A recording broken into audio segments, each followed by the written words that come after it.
We're in the playoffs, guys. We're in the fucking playoffs. What's going on? Full field read. It's me. We haven't been here for a little bit, but it's me. I'm Frankie, Frankie's Film, here with my wonderful co-host, Robby Davis. Robby, how are you feeling? I'm feeling great, man. I'm feeling great. Listen, a Broncos playoff appearance, given the state where they are right now as a team, as a franchise, like this is one of the most fun seasons I've ever watched, and that includes the Super Bowl 50 season. Like that's how I'm feeling at this point. It's amazing feeling like just the build-up throughout all the years, because it really was like, I can't lie, it was feeling like it was just never going to turn around. It just kind of felt like an endless joke. You know, we have the team literally go out and get a quote, Hall of Fame quarterback, which I do still think Russell Wilson will probably end up being a Hall of Fame. But Hall of Fame quarterback, it ends up not even working out for him. It felt like that the whole world was ending. But then there was Sean Payton. And I mean, yeah, dude, it's fucking glorious. They beat the shit out of the Chiefs. We'll get into kind of both the plays from the Chiefs-Bengals game. But, like, how are you, like, what's your confidence level going into Buffalo? Listen, they do a lot of things well that Buffalo can't defend well or defensively can't just stick around with. So it's really tough to say because Buffalo's biggest weakness in my eyes is, they don't have a true interior defensive line. They can be run on, but one of the biggest weaknesses for the Broncos is they can't really run the ball. So, like, the areas are there to beat Buffalo. It's just a matter of Denver finally getting their shit together to do that. So, I mean, my confidence level isn't too high, but again, Broncos are in the playoffs for the first time in almost a decade. I'm a homer at this point. It's hard not to be, so we'll see how it goes. There's a wild comment in chat right now. I'm not gonna highlight it, but we got like, I'm thinking the exact same thing where I'm like, man, if they can just kind of establish themselves in the run game, kind of keep the ball away from Josh Allen, there's a chance. But man, that quarterback's pretty goddamn good over there. And like, they've kind of had like some of the elite quarterbacks have like, and I mean, this is kind of obvious because they've given everybody issues, but they've given Denver some issues, especially on late down scrambles, where I'm very worried to see, like, again, we've talked about a lot this season where, yes, Denver loves to play man, but if you're going to play a lot of man and you're having to cover a lot of routes downfield, there's only so many guys left to keep an eye on the quarterback, and Josh Allen is one of the best, if not the best scrambler in the league. I know Lamar Jackson's obviously up there as well, but Josh Allen is also like a tank. Like, he will take your ass out in the red zone and get in, the extra little bit of yardage that he needs to do. And like, that could be an area where in this game, like, I'm a little bit nervous, and I do wonder if we see Denver like kind of do one of their mixing a little bit more zone coverage into this game.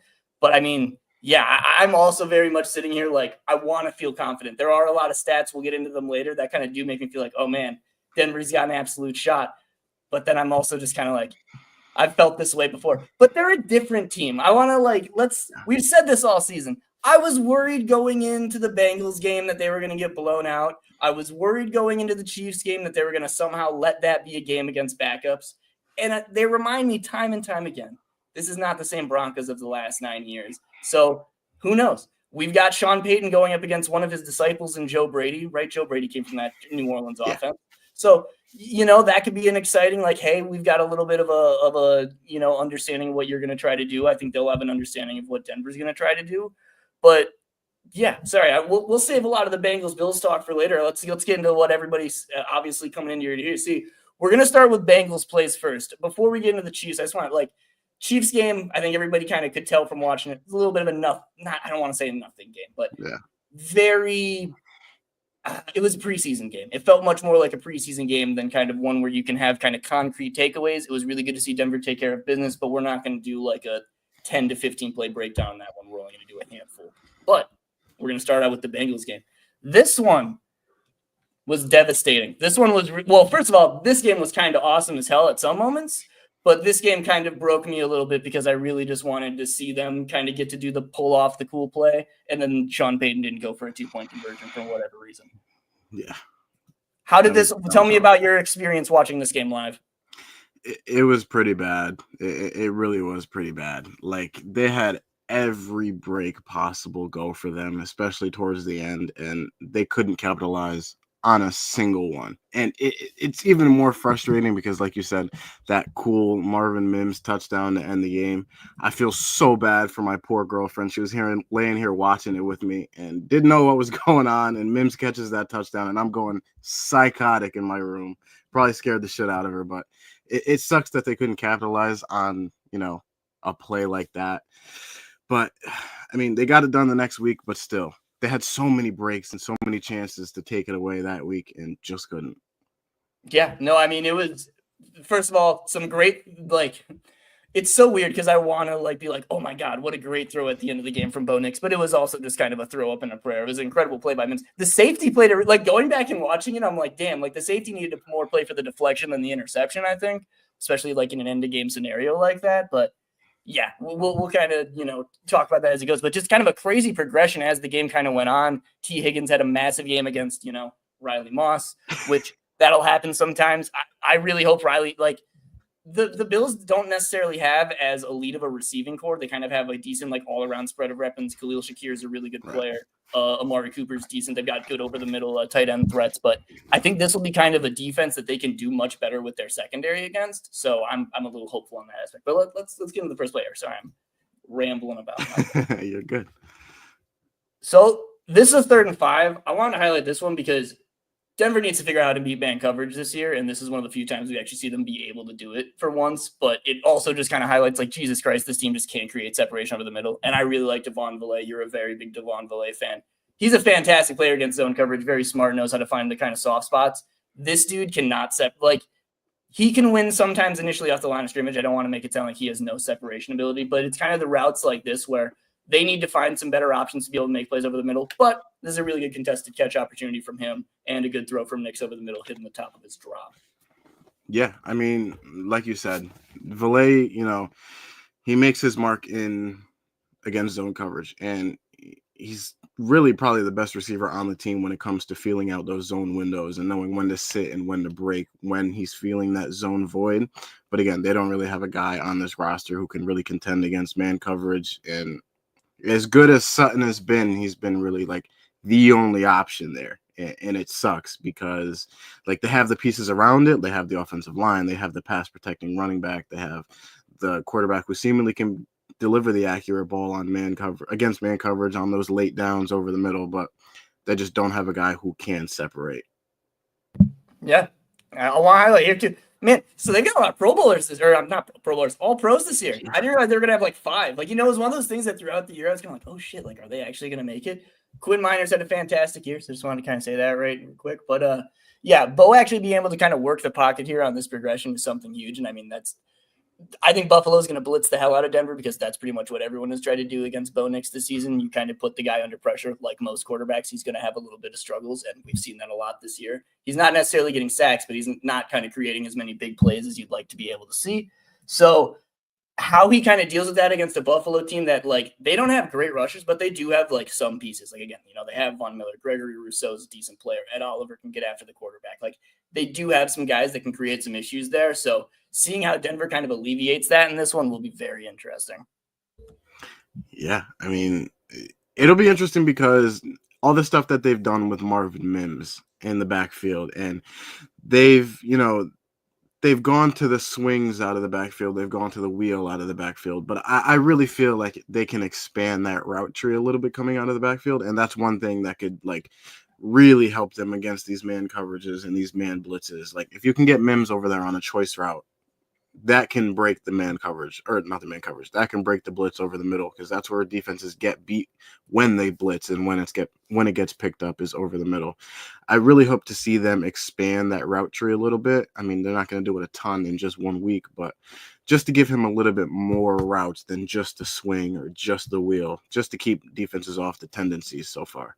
Yeah, I mean, it's kind of something that I hope we get to kind of see him utilizing a little bit more of those pistol sets. I think they've kind of gone away from that a little bit in recent weeks. And I mean, again, I think everybody's, I've gotten a lot of comments whenever I'm where is the QB running? Oh, he's saving it for the playoffs. We better goddamn see it this week. This is the week where you're facing one of those offenses. You just want to keep the ball away from them. Buffalo's susceptible against the run. You need to be able to you need to force defenses to account for Bo Nix as that +1 in the box count. So make it happen. Like let's truly utilize some of those QB draw runs. Let's kind of keep doing these like motion into, let's have two guys in the backfield and we're running triple option stuff out of that. Like, let's make these guys really kind of come downhill so that we can hopefully have some of these big Bo Nix bombs over the top, which they've been really starting to hit late in the season as we've gone on.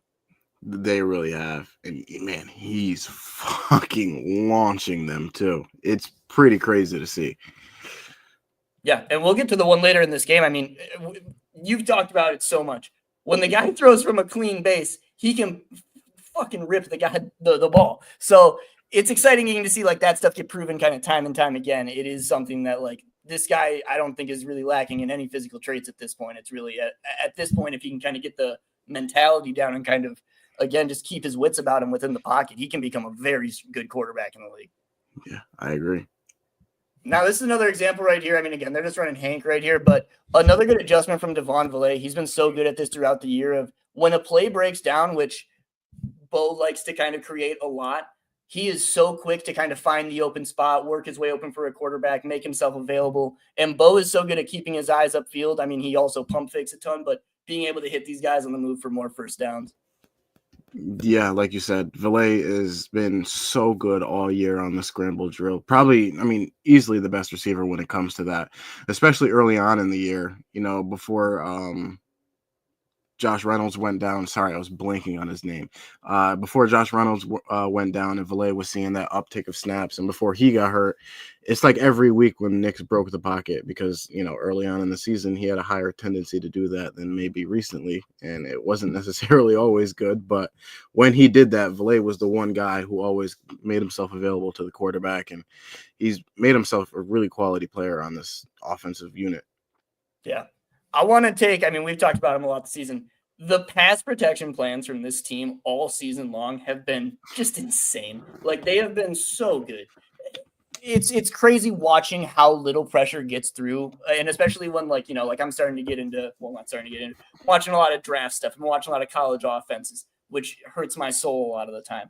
And, oh my God, their inability to pick up, just the simplest twists and stuff, like very basic stunts, and just, like, then you come to the Broncos offensive line. They are so well coached.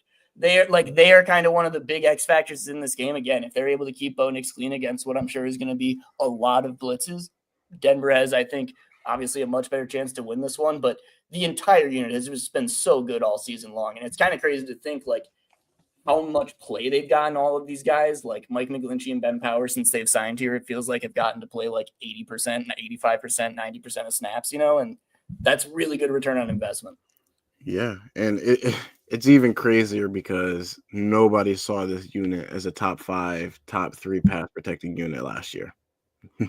Nobody. And, Nix has done such a good job this season at just his pressure to sack ratio. And given what we saw last year, the jump in one off season, it's pretty drastic. Yeah.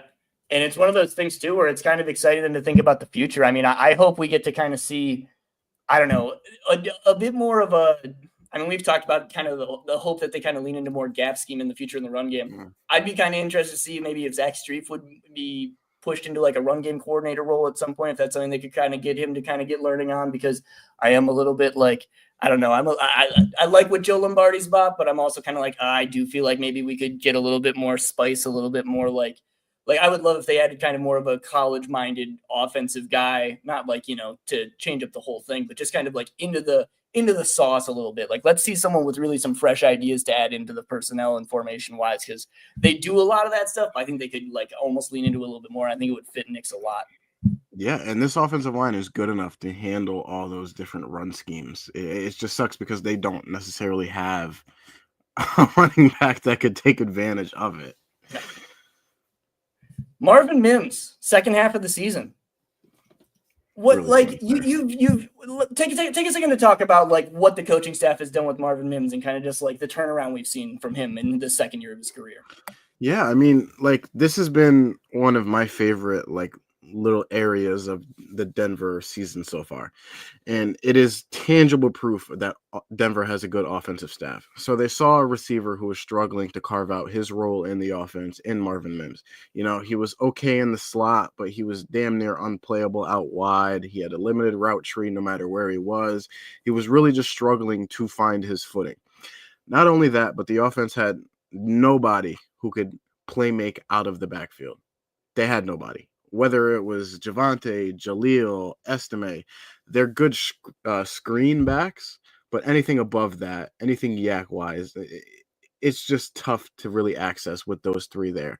So they had two options, or they had the two areas. Marvin Mims, who was struggling to get his footing, and they had no playmakers in the backfield. They fixed both. Well, not fixed because, you know, they still have a long ways to go in the backfield, but they went to fix two things with one move.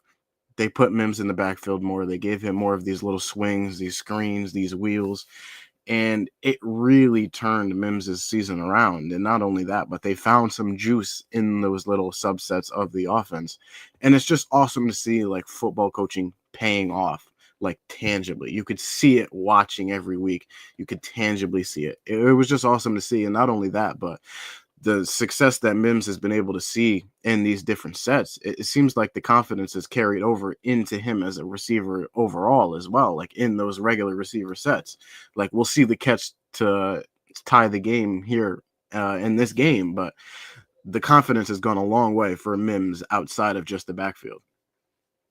100%. The other thing I want to point out too is, like, we've talked for a while about how they kind of use him as a vertical threat to kind of force defenses to kind of respect him. Now his gravity on this stuff out of the backfield, like when you're running these 4x1 sets, you get to have Cortland Sutton isolated on a corner.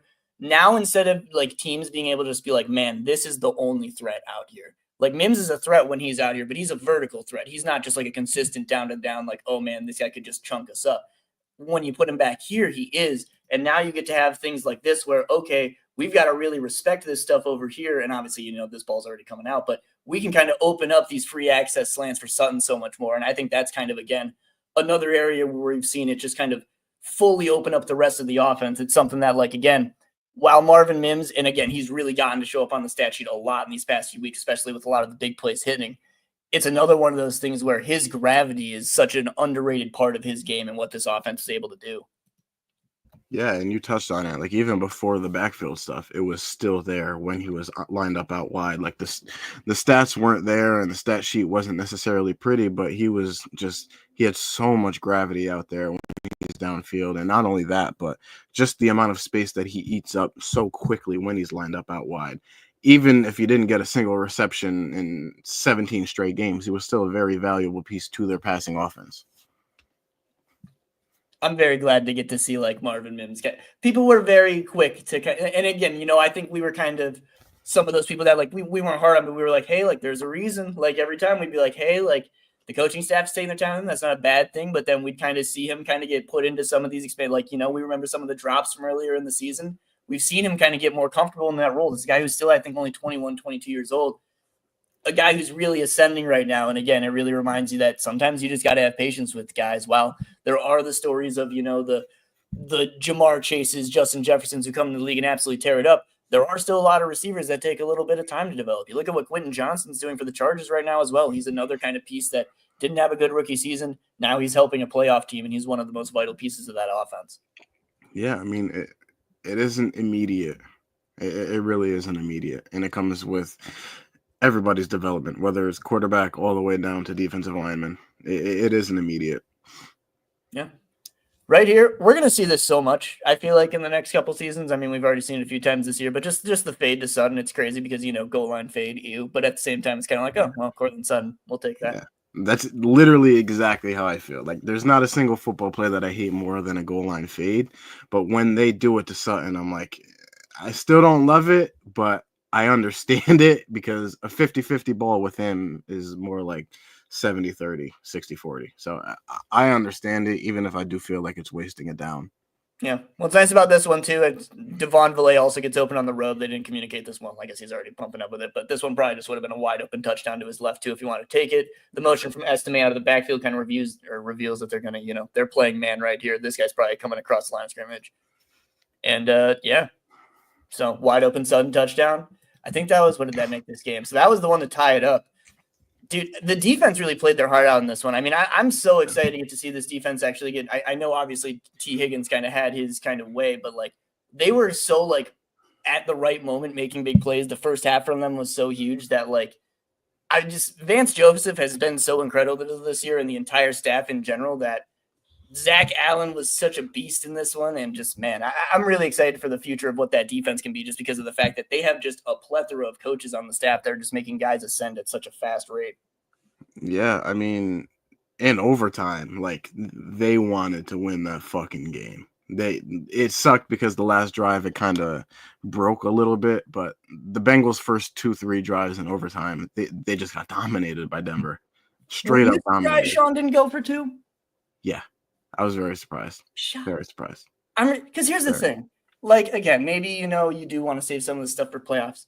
Sean Payton has a fucking play call for a 2-point. Like, all we hear about this guy is how detail-oriented is. He goes through situations all fucking week. That's literally like, what are we going to do? What are we going to do if this happens? But there's just no shot in my mind that he didn't just have, like, at least, like, a couple of, like, all right, here's what we're going to do if late in the game, like, we need to get a 2-pointer. We need to get 2 yards. Like, where just, like, it really shocked me. And, again, they seemed like they were just on fire. Very baffling decision. Again, even if it's just something that, like, I'll go on a little thing here. Here's what gets me about it. Here's what really grinds my gears. I think it's such an opportunity where all we hear about is the culture element. All we hear about is, hey, we want to kind of build this thing up the right way. We want guys who want to kind of win. We want guys who, are going to keep working to improve. You have such a golden opportunity, I think, to have that all kind of culminate in one terrific moment. Your rookie quarterback can make a play here to make it to the playoffs. And even if he doesn't make it, what do you have to lose? Right. You lost it on the final play of the game. That's pretty awesome. Or, man, can you imagine like the feeling in that locker room how just kind of confident they would have been? I'm not saying they aren't confident right now. Obviously, you go 38-0 against the Chiefs, you're going to feel pretty good going in. But I just think it was such a missed opportunity from Sean Payton to kind of back up what he said all season long.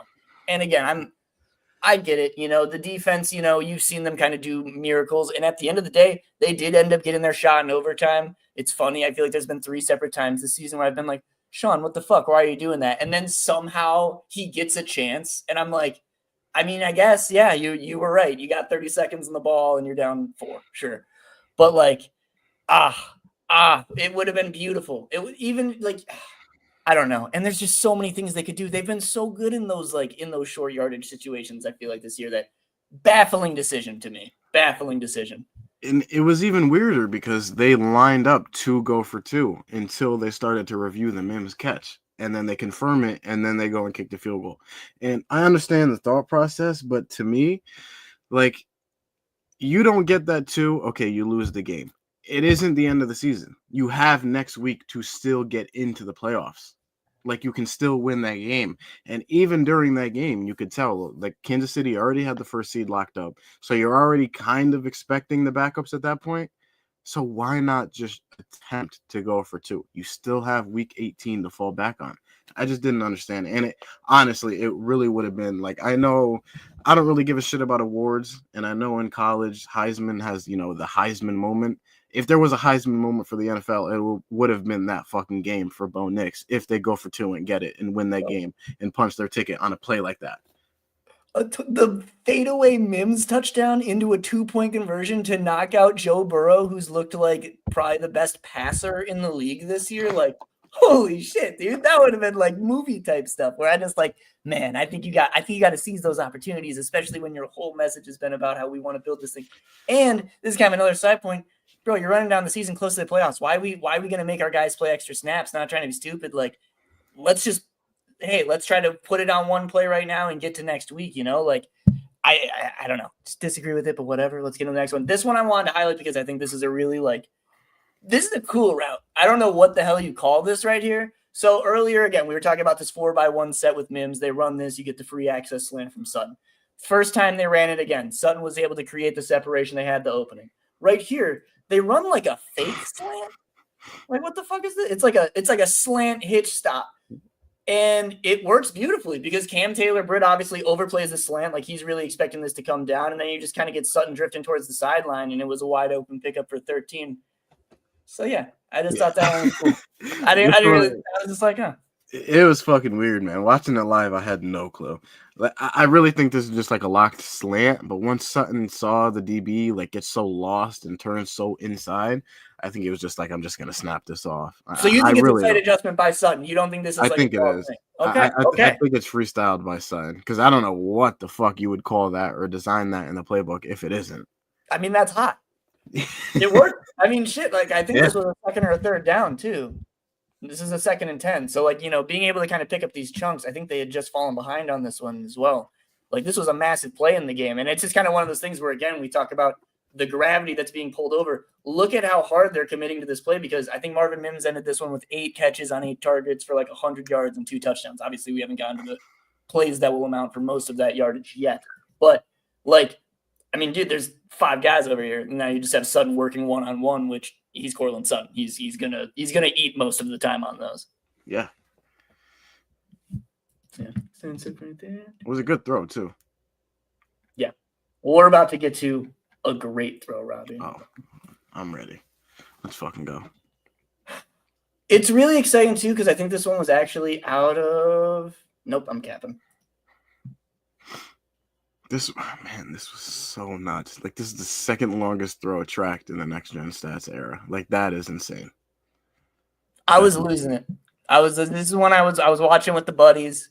As soon as he let it go, because here's the thing, like we've watched a lot of Bo. Bo's pretty like as far as throwing it downfield. I don't know. He's pretty risk averse. Like usually he's not taking the shot unless like there's an opportunity. Since like week 4, week 1 he was throwing that. Yeah, he was throwing some bad balls. I'm not gonna pretend there, but he's gotten a lot better at like if there's 2 guys running a deep concept and he lets it go, someone's probably open. And here was one of them that like as soon as I saw him load up, I was like, oh, no.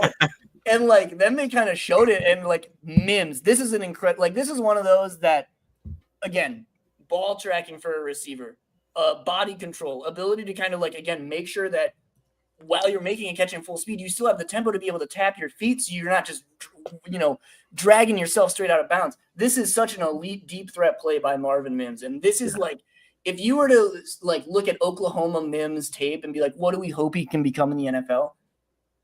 That's it right there. That's it right there. It was they've been waiting to hit on something like that all fucking season. All season they were waiting to hit on something like that. And it was pretty fucking cool to see him hit on it. This was one of the most like just beautiful looking plays of the past few years, honestly.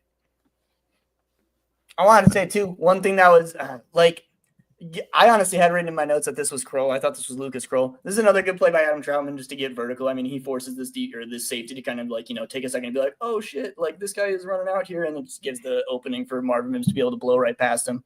But I mean, yeah, man, this is an absolute bomb. And I think being able to put this play on tape, the play against Cleveland on tape, the 93-yard touchdown, we'll get to the deep throws that he had against Kansas City. Having stuff like that in the back of Buffalo's mind, like, oh shit, like they are starting to generate some big pass plays in the second half. Yeah. Hopefully that can open up the running game and the underneath stuff a little bit. Because, like, again, it seems like running the ball has been so uphill for them when they're doing it just like outside of some of the outside zone stuff. I will say in this one, they were able to have a lot of success running zone with Jaleel McLaughlin. But Cincinnati's run defense is also one of the worst in the league. So, yeah. Yeah, it really just needs to. Like, nobody has seen, not a single offense in the NFL has seen single high coverage more than Denver. Like, teams are just begging them to, man. Still, to this day, just begging them to. And hopefully in this one, like, I would be really – like, this is one where it would be so nice if Denver could truly go into their jumbo look. I mean, we've talked about, like, they've started to hit some of their big plays when they bring in, like, extra O-linemen or here when they're just going with a bunch of tight ends in the game. But, like, if they could actually just kind of live in those formations, because that's a big thing. I'm stealing this from another podcast. Denver hasn't faced a lot of jumbo looks this season against like an extra offensive lineman, and the Bills do that a lot. Like they are a very good running team. Like Josh Allen is obviously like a very big threat, but they are very good at running the ball. James Cook is an incredible running back at this point. Like he's really leveled up from just being like, oh, that's a pretty good player to like, oh, that's like a probably top 5, top 8 back in the league right now. They're a real life threat to run the ball, and they're also a real life threat to make plays on the ground out of the backfield. That, man, it's going to be interesting seeing how Denver kind of manages their box counts, because this could be a really big DJ Jones game. It can. It really can. A lot of points there. No, you're good. There's a lot of different players on defense who have an opportunity to really have a big game. Like Surtain is one of them. You know, like you said, they don't have, that solidified number one, but they have a bunch of different guys who can be effective. Like it'll be interesting to see who they stick Surtain to and who they say, okay, we want to eliminate this guy, or if they just put him on a side of the field. Yeah. Getting to this next one here. Here's the ugly interception by Bo Nix to end the game. 3rd and 15. What did you grade this one? I don't know. This sucked, but I was also just kind of like 3rd and 15. He's just trying to make a play. Yeah, he's trying to fit that dig in. I mean, he did fit a ball like that into Valet. He did fit a dig throw into Sutton against the Jets, but coming off your spot like that, not really being able to set your feet. They're dropping guys out. They're in Tampa too. I mean, it's just a negative play all around. Yeah, his arm does get hit, I'll say, but even a lot of people kind of said that, and I even going back and watching, I don't think it matters that his arm got hit. He's still throwing that ball. This is very well covered, guys. There's not a lot of space here to fit this one in. Maybe there's just a perfectly feathered ball that only he'll be able to reach, but I wasn't seeing it. This just looks like a very bad decision by a rookie trying to, again, will his team to the playoffs. Yeah. Which will happen. Yeah, which will happen. It did happen, and he's going to will him to a Super Bowl. It's crazy hearing them talk. I love it. Don't get me wrong, but the fact that since week 14, this team's been we're going to get to the playoffs and win a fucking Super Bowl. Yeah. And I'm relax, guys. Relax a little bit, all right? Don't get me so excited just for me to turn.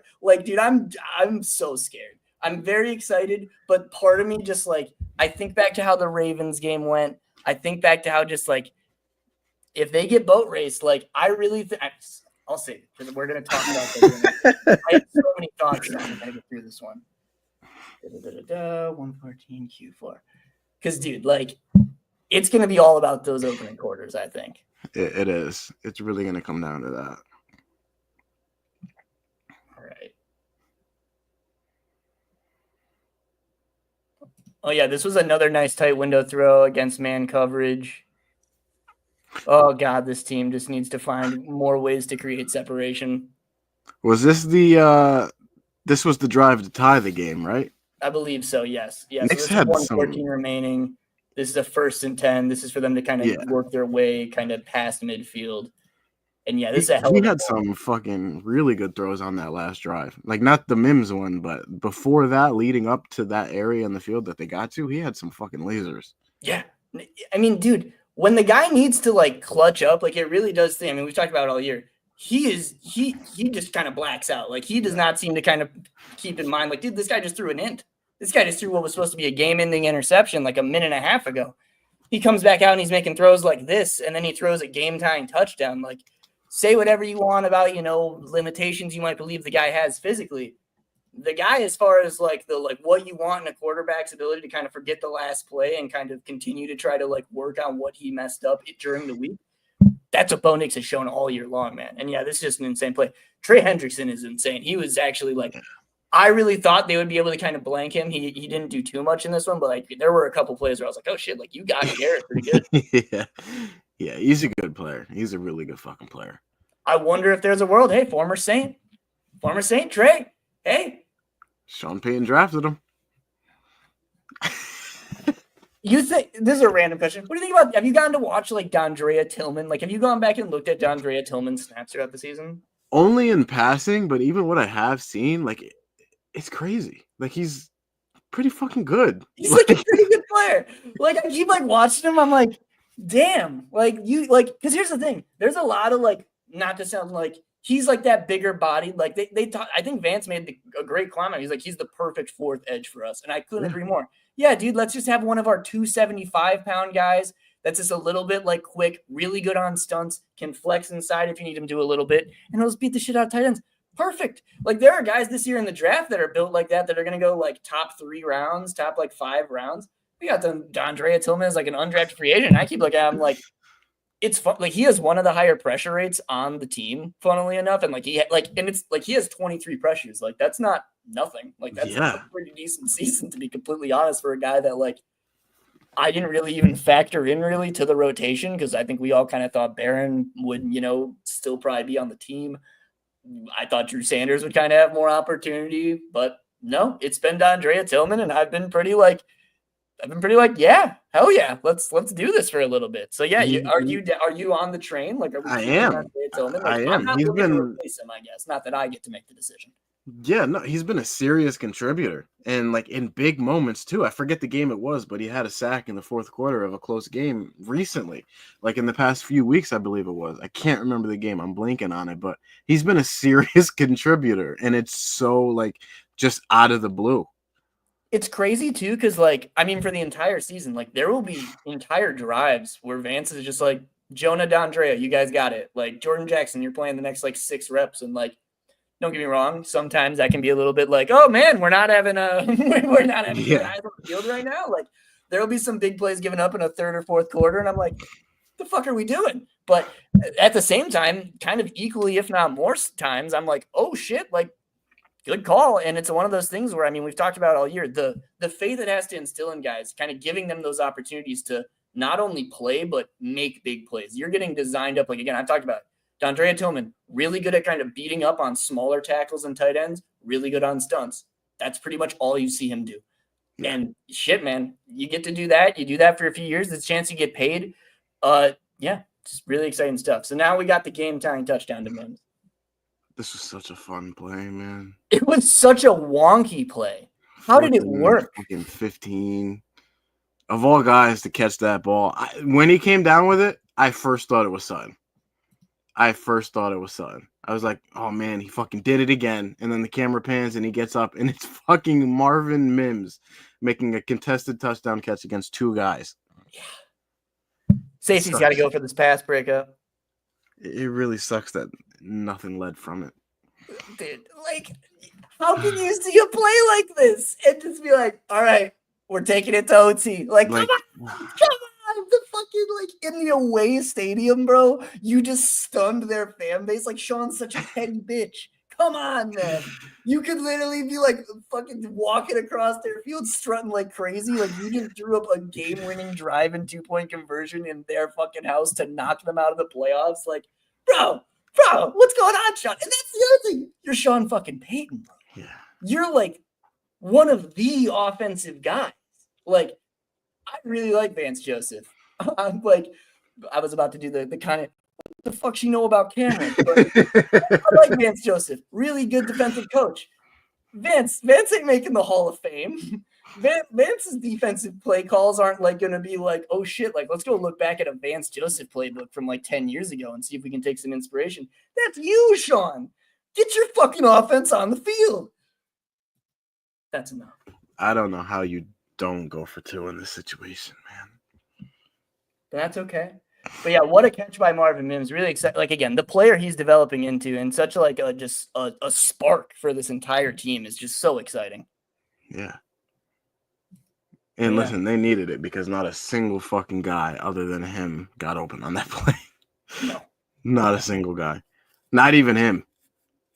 I mean, again, that's what's crazy about it. Is like the safety does a really good job shading over to his side. Like, this is taken away really well. Nix is getting pressured right away. Like, this is well played by the Bengals. Like, you can't really be mad about how it was drawn up. It's just kind of like, sometimes you get the better play from Marvin Mims of all people. Yeah.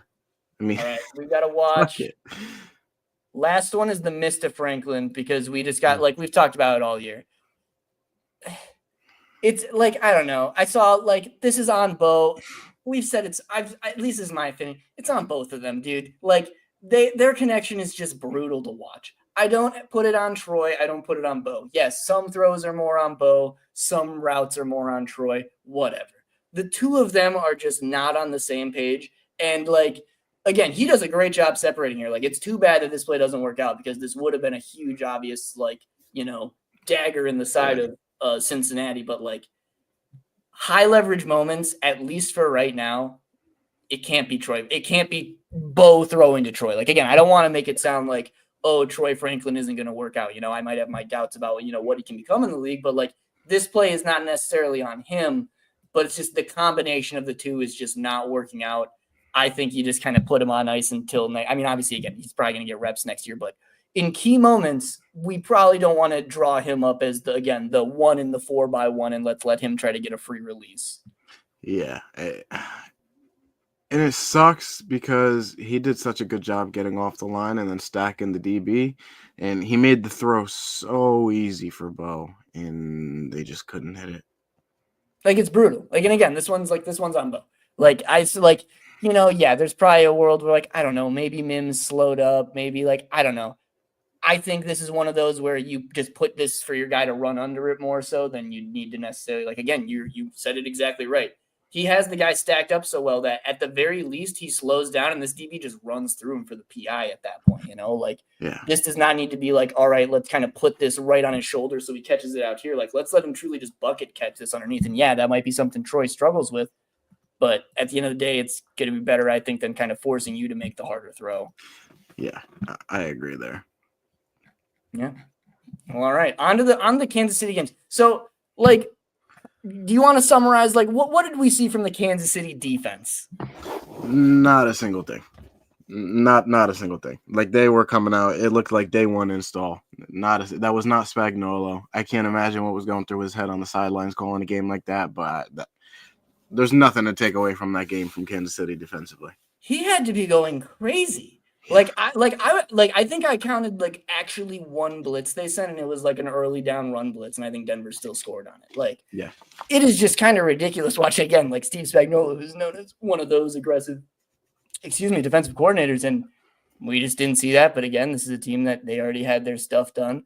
I was actually kind of excited when I first watched because early in the game he played their starting offensive line for like a series or two. And like, I guess I wasn't really like, I was paying attention, but like, I'm not seeing who's getting swapped in and swapped out. They changed those guys out after like the first quarter.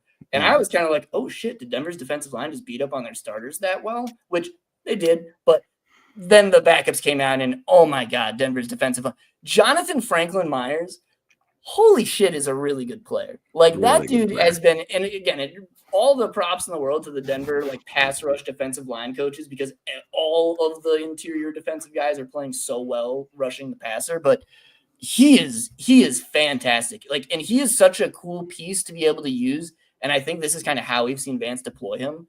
When they find like a weak link along your defensive or on your offensive line, whether it's, hey, we have an offensive tackle that can't really stand up against like stronger guys. Hey, we have a backup guard and JFM on him. Like, genuinely, he is one of the best matchups for that. Like, yes, you have Benito kind of off the outside, his ability to kind of beat the slower tackles, but like truly being able to have a guy that I think you can put genuinely from 1 through 7, which again is basically just playing from over the center to outside the tackle, is just such a resource they have not had over the past few years. And it's funny looking back, like what I've wanted them to add to their edge room, and they just kind of got handed that by the New York Jets. So thank you, New York. Yeah, it really is funny because going back, I think it was 5 years ago when they made the trade. It was a very similar trade to the JFM move. They made a trade for Jarrell Casey out of Tennessee, who was on the latter half of his career, but he was still putting up some really good fucking numbers. And then they trade for him, and it was just terrible. It didn't work out at all. Seeing JFM turn out the way he is and seeing the trade turn out the way it has, that's what we all expected from Jarrell Casey. And like, John Franklin Myers has been so fucking good for Denver in these past this season, and that trade really worked out for them. And it's nice to see that they're in a position to make trades like that, to take on those veterans who are in the latter half of their careers, who are still putting up numbers, but the team needs to dump that salary. Yeah, no, and I mean it's going to be very interesting seeing kind of how they handle this defensive line over the next next like year or two, because again, they have DJ Jones contracts up at the end of this year. Man, I go back and forth on it daily because this is a really good defensive line class, guys. Like, they're not, I shouldn't say like at the top it's super good. There are some guys I like, but like there are a lot of guys throughout the draft I think you'll be able to find that if you were of the mindset that, hey, we want to go a little cheaper, let's move on from DJ Jones. Here's the only thing. DJ Jones is probably one of the best like run-stopping two eyes in the NFL. I truly believe that. His play this season has been incredible, and it has been for the entirety of his career throughout Denver. I don't know if that's something you should just be willing to give up, especially when, again, you're in a division against John Harbaugh and Andy Reid, who has really become just like, we're just going to run the ball and screen you to death. Like, you need to be able to either A, play lighter box counts, what DJ Jones allow you to do, or B, we're just going to brick the fuck up and have, 6, 7 guys, 8 guys in the box. And if you let DJ Jones go one-on-one with somebody in the run game, he's probably going to win. So, like, but then as we're saying, John Franklin Myers, I don't think they have, I want to say they only have him for another couple of years. Roach is a guy they got to figure out what to do with. Zach Allen's a guy that's going to cost $30 million a year. A lot of question marks coming up for the defensive line, and it's just going to be interesting seeing how they deal with it. Yeah, and DJ Jones is a really good player. Like, really fun player too. Like, when you watch defenses and you see all the, the work in the trenches and the dirty work in the trenches, DJ Jones is that guy for Denver. Like, he's always in, the point of attack when it comes to a run, and he's got some pass rush juice. So he's a really good player, really fun player to watch defensively. And I hope they find a way to bring him back personally. Yeah. Let's get into this. Here's this juicy screen pass that was drawn up to Marvin Mims. Dude, the design on this was sick. Yeah. Like, and this is kind of the stuff where we were talking about earlier in the season where, we were wondering, or there were a lot of questions like, why aren't we seeing as much under center? Why aren't we seeing as much, which this is out of the pistol, whatever. This is kind of one of those, again, wonky footworks where, like, you got to be able to execute this properly. And this is something we've seen kind of Bo get a lot better at throughout the season. Sean Payton just bullies inside linebackers for a living. It's one of my favorite things to watch. Leo Chenal, very good player. Leo Chenal also almost hawks this down, which is kind of crazy. I almost feel like he thought to himself, like, I don't want to strain myself. Like, I feel like he could have gotten it. I think this is a playoff game. He probably runs that bitch down. But, whatever. Really good play by Marvin Mims after the catch. I think you got Estime setting up a really nice block here, too, if I'm remembering correctly. Yeah, and they got Burton up top to really seal, like, that Franklin end around and give the defense the look like they're going to give that to Franklin. I was thinking about it. Is Mike – well, I guess they have – like, there aren't a lot of players on this team with playoff experience. Like, I'm pretty sure it's just on offense, at least it's Burton. What is it? McGlinchey. I'm guessing Ben Powers, since he was on those Ravens teams, has a few, games. But, like, again, when we talk about, like, there's a lot of players that have the opportunity to get to make them their some names for themselves. I think it's pretty cool, though, that they have guys like Mike Burton that are like, hey, man, like, I'm the guy who's been in the big games. Like, Mike Burton has a Super Bowl ring with the Chiefs, right? Yeah. Pretty sure he's on at least one of those teams. Yeah. But, like, yeah, that's pretty cool. It is. Hopefully they can lean on the fullback's playoff experience. Lean on the fullback, exactly. He's leading the charge. Quinn Miners. It's crazy watching the players become. They've got such good, just like auxiliary pieces on this team. And this is the stuff we're talking about. Like, when we talk about a well-coached team and the buy-in we see from every single person on this unit, like, look at how well every person executes their job here. Like, every single person, every guy knows, like, hey, if I do my job here, like, Sean's going to keep me around. I mean, we've talked about it. Like, guys like little Jordan Humphrey and, like, a guy like, I think Adam Troutman's going to stay as one of those guys that, like, they are willing to spend their careers with Sean Payton because they know, hey, Sean Payton's going to utilize me. He's going to keep me paid, and he's going to get me, like, some of those highlight plays that, hey, an offseason might hit where a team's willing to throw me a little bit extra change. And there's not a lot of teams that are willing to do that with some of these players. And you can see how much it means to a lot of these guys, like Audric Estime getting out here and laying a block. Yeah, and I mean, that's that culture building. When we talk about Sean Payton, and we talked about it 2 years ago when, the Sean Payton sweepstakes were happening, that's the culture that people are talking about. Yeah. Here we get an under center bomb to Cortland Sutton. Not under center. What am I doing? I wrote under center in my notes. Horrible. This was a nice throw.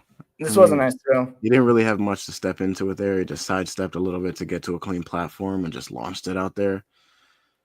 No, and you've mentioned it too. Like, Sutton has gotten a lot better at stacking these corners on his deep routes. Like, he's really made it so hard for DBs to kind of even have an opportunity to get to play within his frame. And, like, yeah, I mean, dude, his play above the rim this season has just been so crazy. Yeah. And it's one of those things where, again, like, I know, T. Higgins is probably the hot free agent commodity, but it's kind of like, they already kind of have that guy in the offense. Don't get me wrong. It's never bad, I guess, to have, there isn't such thing, I think, as too much of one thing. And you do kind of want to build your receiving core to be a little bit more, able to do multiple things. That I do kind of wonder if, again, you don't want to kind of mess up, I think, hey, Cortland's our jump ball guy. So just kind of something to keep in mind with the possibility of like a T. Higgins. Yeah. But yeah, another great bomb here from the offense. We got next. But yeah, I mean, as we're going to kind of see here, this Kansas City team was just doing nothing. They're playing such base men. They weren't disguising anything on the back end. I mean, things were just kind of being handed out to the offense, which, hey, that's fine. I'm very were you were you surprised at all that Kansas City just let it happen? Not really. Maybe I'm just petty. Here's the thing. If this were flipped, would you hope, say Kansas City hadn't been in the playoffs for 8 years? All right. They're facing. Starters would be playing. I'm playing this. Again, I'm not a head football coach, but that's what I would do. I'd be like, well, no, they're not making the playoffs. Starters would definitely. That's going to demoralize their franchise even further. No, are you joking? This is what we're here for. And then I'd have a player get hurt, and then everybody would hate me, and I'd probably lose my job. So that's fine. Oh yeah, no, they would be out there and they would be playing their damn hardest. This was I honestly hadn't really watched the route from Mims here. This is an interesting concept. This one worked out just because I feel like Bo and Sutton finally have the connection. Just be like, hey, I'm just giving you a chance here, and Cortland, I think, is just kind of looking for the chance all the time now. Yeah. But this was a little sketch. It was risky throw. Yeah. Lucky the corner was looking at Sutton and not at the ball or the quarterback, which, again, maybe the son of, Nick's has done a pretty good job of reading leverage of guys this season, reading their eyes, but maybe risky throw. Dude, we need Sutton to kind of pop off in this one. Again, that's going to be one of the big X factors for Denver. Obviously, it has been kind of all season, but if Cortland Sutton's able to kind of start the game hot for them, kind of create some of those big plays downfield, oh, man. Yeah. It really is going to need to be, whether it's Sutton or Mims, but it's going to have to be early. They can't play catch up against Buffalo, and they can't get into that game where they're trying to show their best performances in the fourth quarter. I'm so excited. I'm so excited but nervous, and it's I keep it's cool that it's the noon game. I'm excited to get to have that and then the Packers-Eagles game, because here's the thing. I think the Packers are probably going to lose, and it'll feel a lot better than, if the Broncos lose, then I get to watch the Packers lose because I live in Wisconsin and I get to have other people suffer with me. All right, getting into this next one here. We've got just a couple ones left, then we'll get into some Bills talk for 2 minutes, and then we'll get out of here. Bo Nix running the ball. He didn't hit 20 miles per hour on this run. Really? This is one I was excited to go back. Yeah, I was let me next gen stat, or not. They didn't have the exact number, but they keep track of 20 plus mile per hour carries on whatever the NFL Pro Stats. This wasn't one of them, and I was kind of oh. But yeah, Bo Nix, you're such a damn good runner, man. One thing I will say, I do wonder if again, looking across the field, Josh Allen, absolute tank. That guy will run over you. You probably, as a coach, are telling him to run over people less. Bo Nix, we've kind of said throughout the season, has seemed a little contact averse, which is good on some hands, but there are also times, I think, where it's kind of maybe, you are 6'2", 215. Here was one. Let me ask you a question. You think he could have scored here if he didn't pitch the ball? Probably not. I mean, there was a chance. I'm not gonna lie. There was a chance. Yeah, maybe not. That center field safety was coming over pretty quick. But I want to see him be more aggressive as a runner a little bit, and I do wonder if that plays a role into a little bit of why they don't lean on the QB run game a little bit more. Maybe it's Sean just being he doesn't seem like he really wants to do that. Yeah. But man, just fucking do it, man. The results are there. We need this. This would be such a huge thing to be able to add. Again, we talked about it. This team struggles against man coverage. When everybody's oh, why isn't Vance playing man? Why isn't Vance blitzing playing man?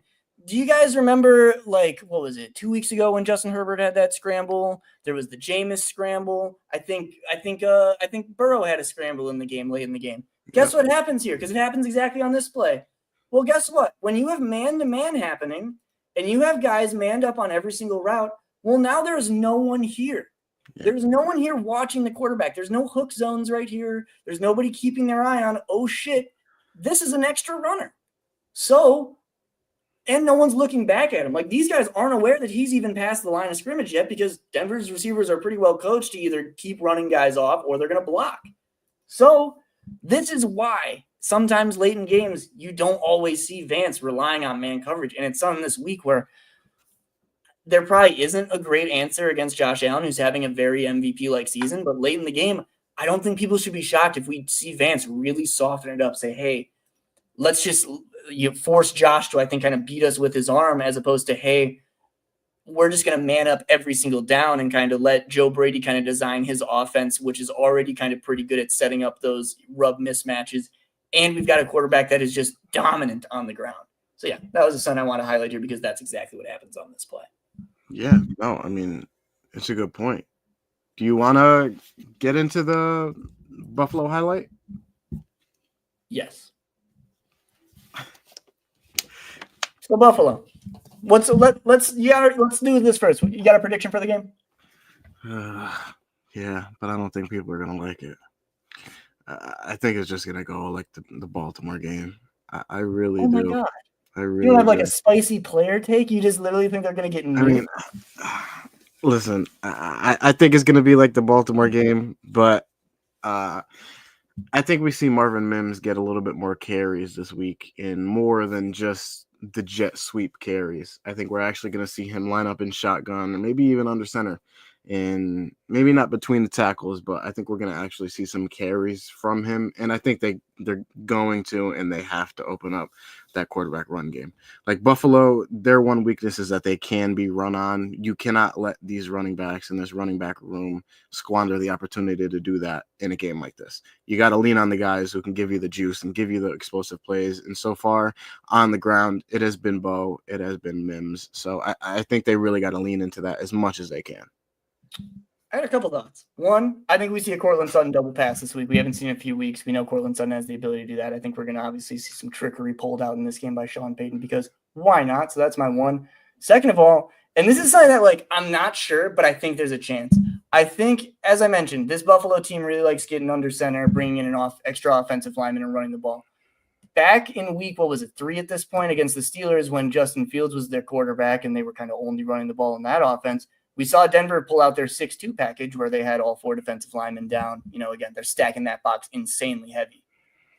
That is obviously very sketchy to do against a quarterback like Josh Allen, but I do think it is one of those things that if early in the game they're able to get a little bit going on, like Buffalo's able to start out the game strong on the ground, I think that is something that Vance might kind of turn to because, again, while this Buffalo receiving core isn't bad by any means, they don't necessarily have that one ace weapon where you are worried about them. Like, hey, maybe once in a while on first and second down, we're able to go to that look, just kind of have our DBs man up on the outside because we're not too worried about them getting like a super big explosive play on us.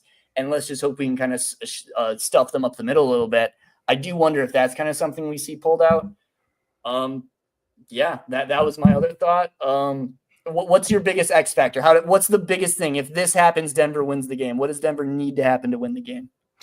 Honestly, if they can just get to Josh Allen. Like, there have been games this season where the pass rush has just been like, and it sucks to rag on them because they're the best pass rush in the league. They have the most sacks in the league, most pressures, but there have been times where they're just like not getting there. And It has been in those big games against those elite quarterbacks and the worst times. So if they can get pressure to, Josh Allen, and if they can just hang around a little bit, I think you made a really good point. I think Vance has to, throw those sim pressure zone curveballs that he has, and he's been doing a little bit throughout the season as a changeup call. I think he's got to throw a little bit more of those out there. But if they can get some pressure on Josh Allen, I think they can at least stay in it. Yeah, I mean, it'll be, again, it's going to be a lot up to the pass protection, see how they deal with a lot of that stuff. It'll be a lot to see how they kind of deal with a lot of what they've struggled with all season, because I think that's obviously what Buffalo is going to press on their buttons. And, yeah, We're obviously going to get to break it down next week. I'm very excited to get to watch playoff film, as silly as that might sound to everybody. That is kind of like a very exciting like prospect to me in my mind. But yeah, thank you guys so much for tuning in tonight. I know it had been a few weeks since we had gotten to obviously go live. Thank all 300 of you, 300 plus of you for tuning in this evening on your Friday, spending it with us at Full Field Read. Robby, where can they find your wonderful work? You can find my work over at Robby_NFL over on Twitter, X, whatever you want to call it. You can find the work that I do for the Let's Talk Broncos YouTube channel that I hope you guys all are subscribed to, like the stream, all that fun stuff. And yeah, Full Field Read every Friday. And yeah, that's pretty much it. Great to be back. I'm glad we were able to get to do this week. Like I said, we'll be back next week with either a playoff win or a devastating playoff loss. But either way, and then we're gonna get to do some fun stuff too, where we like go through Bo Nix's entire season. We've been talking about that. Like, we want to highlight for you guys, like, hey, like, what do we see from our rookie quarterback next year? What do we want to see going forward? But yeah, I'm Frankie's Film on Twitter, on the Let's Talk Broncos YouTube Twitter. Incredible group of people over there. Make sure you're keeping up with all their work. But yeah, thank you guys so much for tuning in. Have a great rest of your night and a fantastic weekend. Go Broncos. Beat the Bills. Oh, I almost hit leave studio. Dude, every time.